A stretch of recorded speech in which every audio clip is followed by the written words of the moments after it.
الحمدللہ رب العالمین والعاقبۃ للمتقین والصلاۃ والسلام علی سید الانبیاء والمرسلین اما بعد اعوذ باللہ من الشیطان الرجیم بسم اللہ الرحمن الرحیم وقالوا لن تمسنا النار الا ایاما معدودہ قل اتخذتم عند اللہ عہدا فلن یخلف اللہ عہدہ ام تقولون علی اللہ ما لا تعلمون صدق اللہ العظیم اللہم صلی علی سیدنا و مولانا محمد معدن الجود والکرم وآلہ وصحبہ وبارک وسلم الصلاۃ والسلام علیک یا سیدی یا رسول اللہ وعلی آلک واصحابک یا سیدی یا حبیب اللہ۔ حمد و صلاۃ کے بعد باصلاحیت آدمی، باوقار آدمی، پڑھا لکھا آدمی اور اللہ تبارک و تعالیٰ کی عطاؤں سے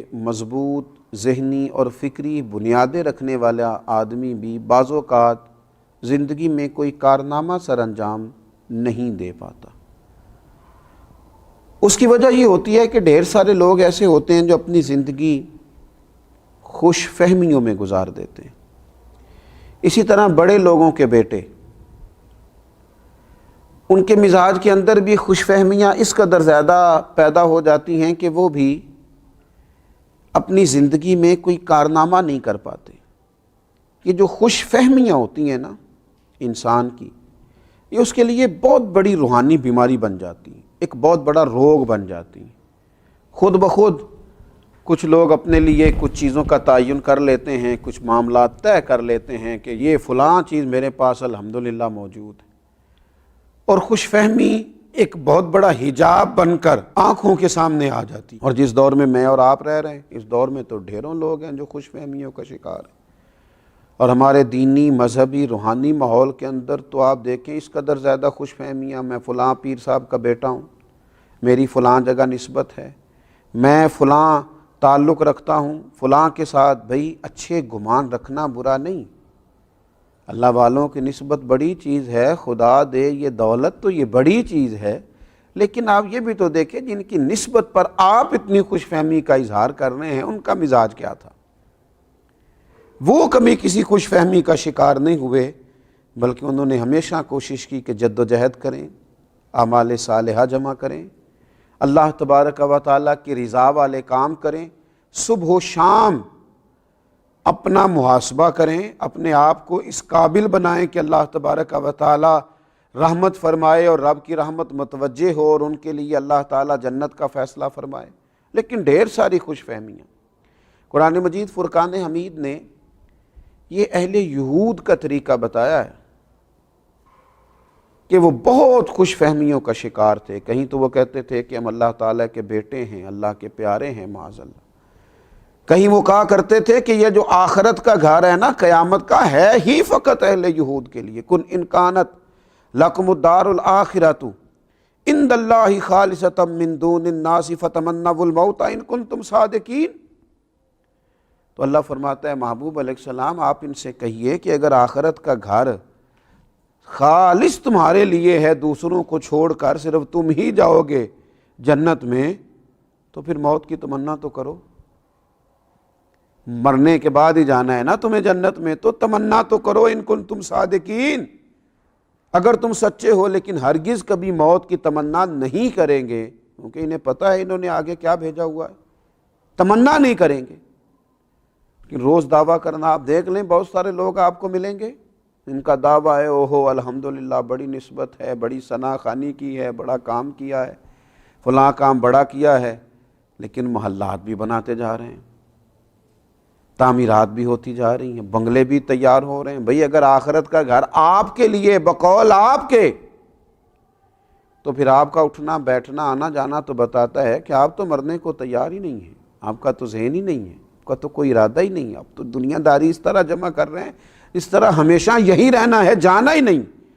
خوش فہمیوں سے باہر آیا جائے اور خوش فہمیوں کے خواب سے آنکھیں کھول لی جائیں۔ قرآن مجید فرقان حمید ارشاد فرماتا ہے اہل یہود ہی کے لیے، انہوں نے کہا پہلے تو وہ کہتے تھے ہم جنت میں جائیں گے، پھر کہنے لگے اگر کبھی دوزخ میں گئے بھی تو چند دنوں کے لیے جائیں گے، اور ان میں سے بھی بعض لوگ کہتے تھے وہ چند دن جو ہم نے بچڑے کی پوجا کیا وہ اتنے ایک دنوں کے لیے دوزخ میں جائیں گے، اس کے بعد تو پھر جنت بھائی ہماری ہے۔ تو رب فرماتا ہے وَقَالُوا لَن تَمَسَّنَا النَّارُ إِلَّا أَيَّامًا مَّعْدُودًا، انہوں نے کہا ہمیں دوزخ کی آگ نہیں چھوئے گی بلکہ گنتی کے چند دن، بس گنتی کے تھوڑے سے دن دوزخ میں جائیں گے۔ قُلْ أَتَّخَذْتُمْ عِندَ اللَّهِ عَهْدًا فَلَن يُخْلِفَ اللَّهُ عَهْدَهُ، آپ ان سے فرمائیے کیا تم نے اللہ کے پاس سے کوئی عہد لیا ہے؟ اگر تو تم نے کوئی وعدہ لیا ہے اللہ سے تو پھر تو اللہ تعالیٰ اپنے وعدے کی مخالفت نہیں کرے گا۔ ام تقولون علی اللہ ما لا تعلمون، یا تم اللہ کے متعلق کوئی ایسی بات کہتے ہو جو تم جانتے ہی نہیں، بلا وجہ کی خوش فہمیوں میں مبتلا ہو۔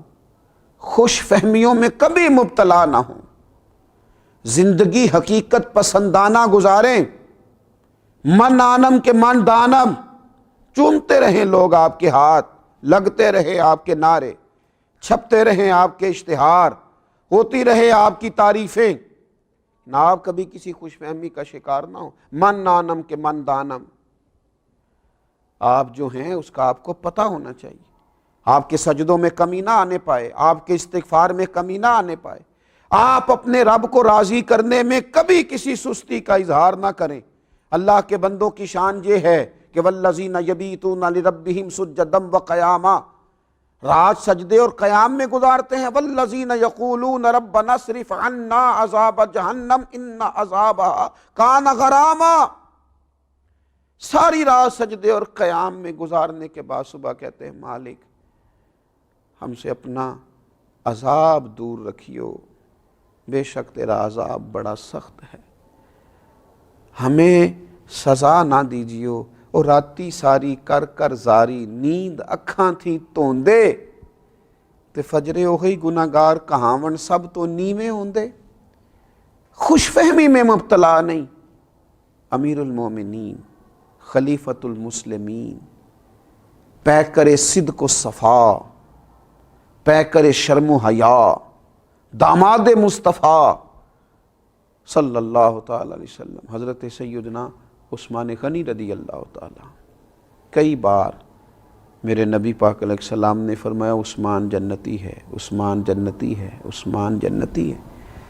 پر حضرت عثمان غنی جب کسی قبر پہ کھڑے ہوتے تو اتنا روتے کہ داڑھی مبارک آنسوؤں سے بھر جاتی۔ غلام عرض کرتا حضور کئی دفعے جنت کی بشارت پانے کے باوجود آپ کا یہ حال ہے؟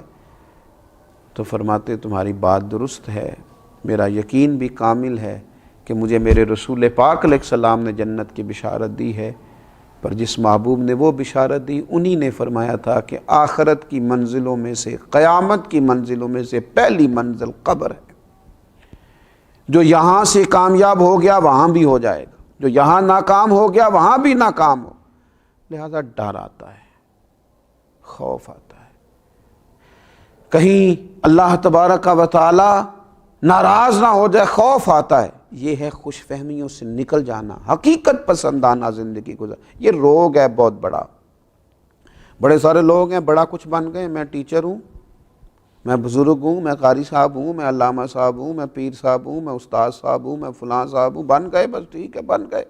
یہ خوش فہمی ہے، اس سے آگے بھی تو دیکھے نا۔ اور پھر اگر تیرے پاس کوئی نیکی ہے تو تیرے پاس کیا گارنٹی ہے کہ اس کی بارگاہ میں وہ قبول بھی ہے کہ نہیں؟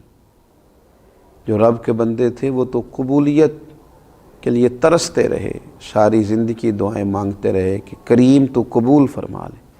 تو خوش فہمیوں کے جنگل سے باہر آئیں، حقیقت پسندانہ زندگی گزاریں۔ اللہ تعالی ہم سب کو حقیقت پسند بنا دے۔ وما علینا الا البلاغ۔